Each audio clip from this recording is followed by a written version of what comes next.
happening, everybody? This is Danielle with Murder and Coffee, where I drink coffee and y'all listen to me spiel out a bunch of random facts about our society that is shitty, but yet so morbidly interesting.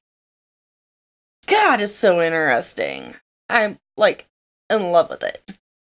So, today we are going to be discussing, two cases, actually. Both of them are here in Idaho. And the first one has trigger warning. Yeah, you know what? Fuck it. Explicit content. If you already don't know that this page has explicit content, bye! So, Raymond Allen Snowden.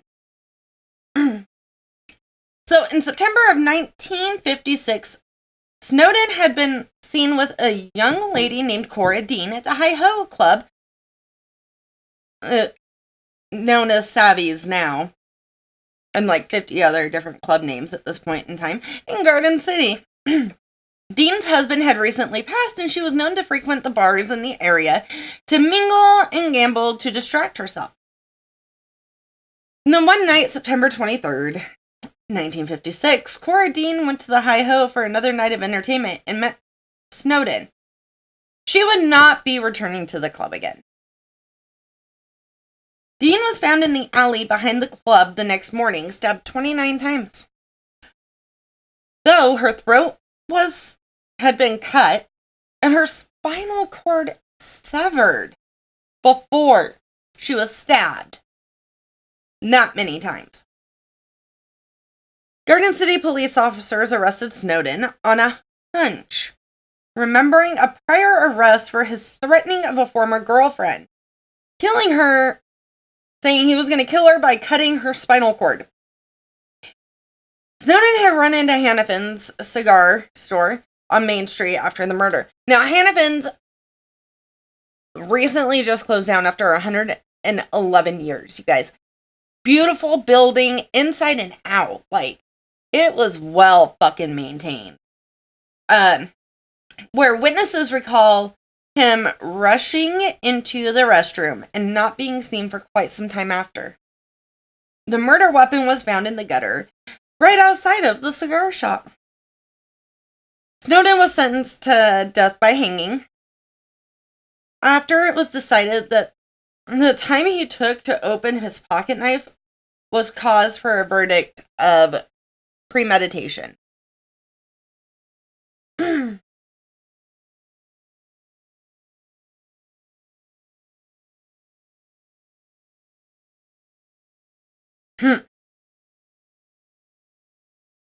So, sorry, something funny just popped up on this page. I'm reading. Oh. Okay, so during his confession, Snowden had admitted to offering Dean a choice: rape or death. On October 18th, 1957, Snowden was hung at the Idaho State Penitentiary.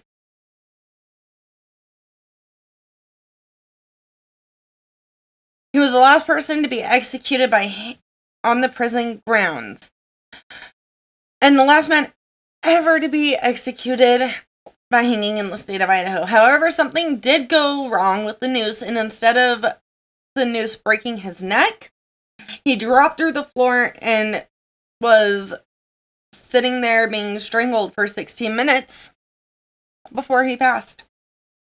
He was suspected of 2 other murders and is often referred to as Idaho's Jack the Ripper. Now, this is what I was laughing at. Somebody just commented on this board, and I get notifications on my iPad. It says, a few decades later, an unnamed governor would win the tight jeans contest in the very same bar. Oh, that was great. So, Snowden is buried at the Idaho State Penitentiary Cemetery. His grave is unmarked. His memorial ID, though, is 68144 409. And while I was researching, I wanted to read, like, the actual case on Snowden. That was the whole point of this. Then I found out a man who had been locked up at the old state pen with him, named Douglas Van Vlack. So, 20-year-old Mildred Hook married her neighbor, Douglas Van Vlack, who was 29, in 1933 in Tacoma, Washington. Now, Van Vlack was politely described as a misanthrope, and Hook knew her parents would not approve of this man. Their already rocky marriage ended 2 years later after many months of him being unemployed, his heavy drinking, and spousal abuse. He stalked his ex-wife for 2 months, and in November of 1935, he abducted her at gunpoint, forcing her into a slate gray 1931 Ford Model A coupe with Washington license plate. Tacoma. So, the Tacoma Police Department sent out an alert across the West about the kidnapping. November 24th, the two stayed in Boise, then left the next morning for Salt Lake City that afternoon. State Patrolman Fontaine Cooper and Twin Falls Sheriff's Deputy Henry Givens saw Van Vlack going eastbound in his coupe on U.S. Highway 30, just east of Buell. So Cooper, who was 34 of Lava Hot Springs here in Idaho, pulled over the car and the officers approached the driver. When confronted, Van Vlack shot Cooper in the left eye, killing him instantly. Van Vlack then shot Givens, who was 45, 3 times. Oh. Remember, this was the decade of Bonnie and Clyde, Machine Gun Kelly. Oh. Dillinger. Yeah. So, then what he didn't realize was there was an eyewitness, Cliff Hammond. He was a farmer from Buell, Idaho. He watched in his rearview mirror while Van Vlack, with his ex-wife in tow, left the scene in their car. Hammond returned in his truck to find one man dead and the other critically wounded.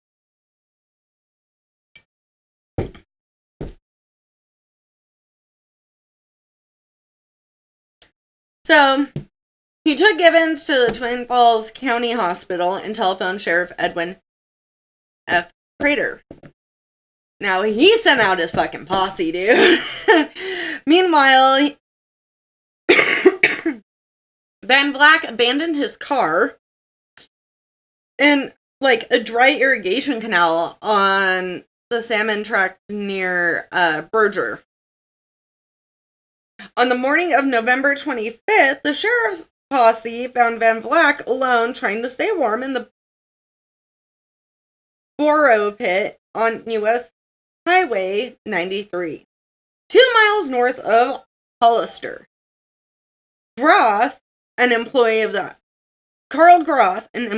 of the Idaho Evening Times, it was before the Times News came out, disarmed the fugitive and held him at gunpoint until Prater arrived. Now, his ex-wife's body was later found stuffed in a culvert and hidden by sagebrush. Givens died of his wounds. So, a jury in Twin Falls convicted Van Vlack of Hook's murder and sentenced him to die by hanging. 5 hours before he was to hang on December 9th, 1937, Van Vlack slipped out of his cell and shimmied 32 feet up onto a beam in the old state pen. "I have a right to choose the way I die," the Boise Capital News quoted Van Vlack as saying. before he nosedived into the concrete floor. Like, can you just picture that? Like, splat. It's not like a goddamn cartoon, dude. Like, brains everywhere. It's disgusting. He didn't die immediately, though. And Warden William H. Guest still contemplated hanging him. Prison physician George H. Wahol, however, pronounced the misanthrope dead from his fall a half hour after his scheduled execution time.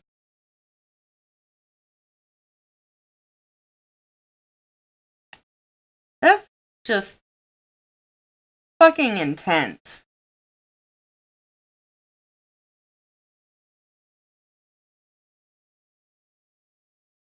Like, disgusting.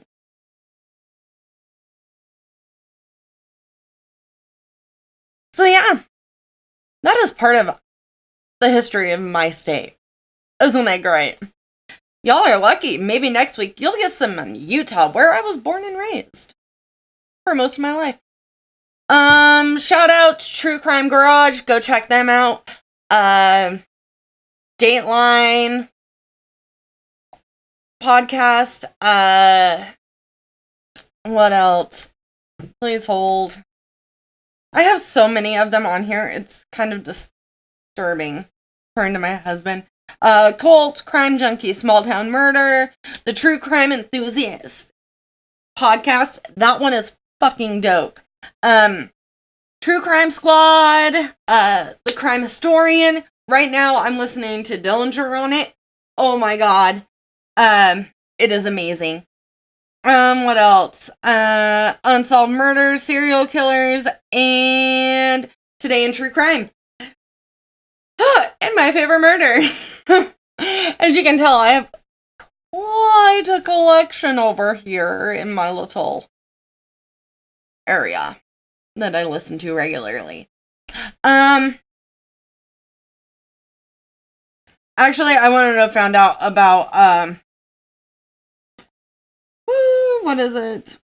I'm drawing a fucking blank right now, dude. Ooh, True Crime Guys.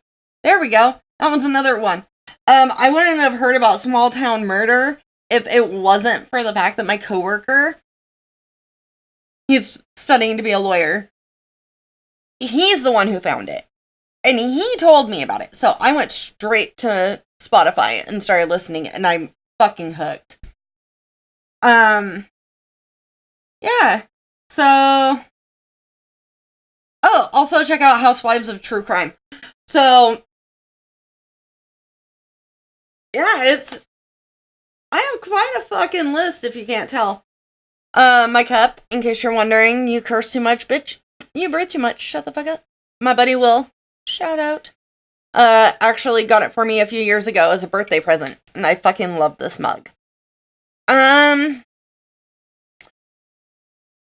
Next week's episode, on my Tuesday episode, it is going to be brutal.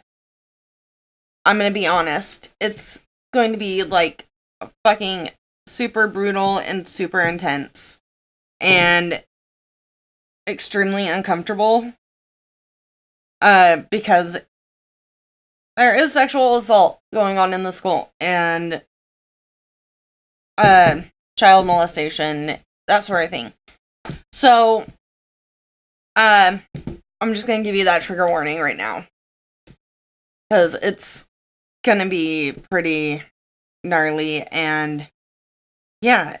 Oh, also, my daughters and I are going to do a little bit of a PSA for my page, so keep an eye out for that. It's more or less just me asking them questions to keep them safe, and them saying, yeah, Mom, I do it. When really, we all know they go, why in the fuck am I doing this, Mom? What is the point, Mom? That's exactly how my daughters sound. Just so you know. All right, guys. Keep checking out the show. Suggestions. Seriously, down below, throw me some suggestions. Sorry, my video on Tuesday sucked balls. It has been a super crazy week. We've had nothing but company Christmas parties. And what else? Oh, and with Christmas coming up, it's just about to get more hectic with family coming in and going. So, yeah. You guys are awesome. Comment, like, subscribe. Follow me on Facebook. I am actually possibly going to do a Twitter to tweet.